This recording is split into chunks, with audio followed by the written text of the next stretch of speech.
So I wanted to talk about the specific cycle of playing a video game in the sense of the player's actions and the accomplishment for those actions.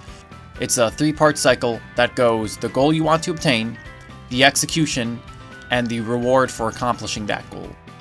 A goal can be obvious, it's beating a level, defeating a boss, completing a side quest, and there are many different ways a player can approach that task using different items and strategies that the possible solutions will shrink or grow depending on the game you're playing. The execution is in the input demanded from the player to reach that goal. The more strenuous the tasks, the more precision or reactions are warranted from the player. The execution and the obstacles in the way will result in the overall difficulty to complete that task. The reward is what the game gives you or presents to you after you've accomplished your goal.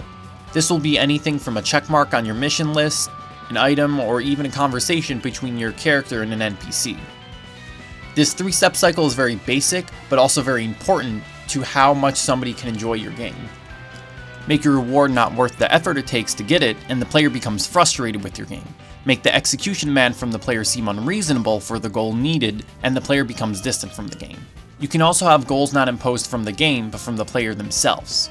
Something they want to do even out of their own curiosity, or to impose a challenge on themselves.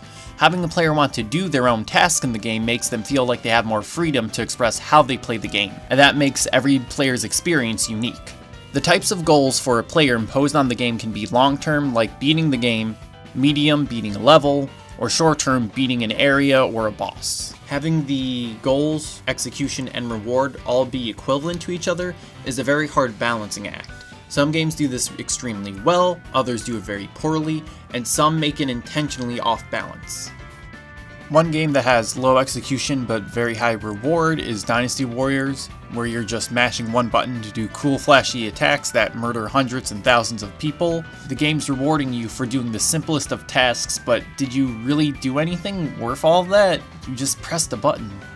Looking at something that has a high execution or a high reward would be a fighting game, where you have to do frame-perfect attacks and combos and be calculative to your opponent's actions to get the best rewards of beating the ever-living shit out of them.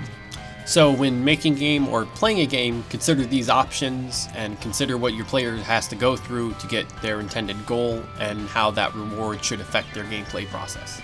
And that's about it. Bye!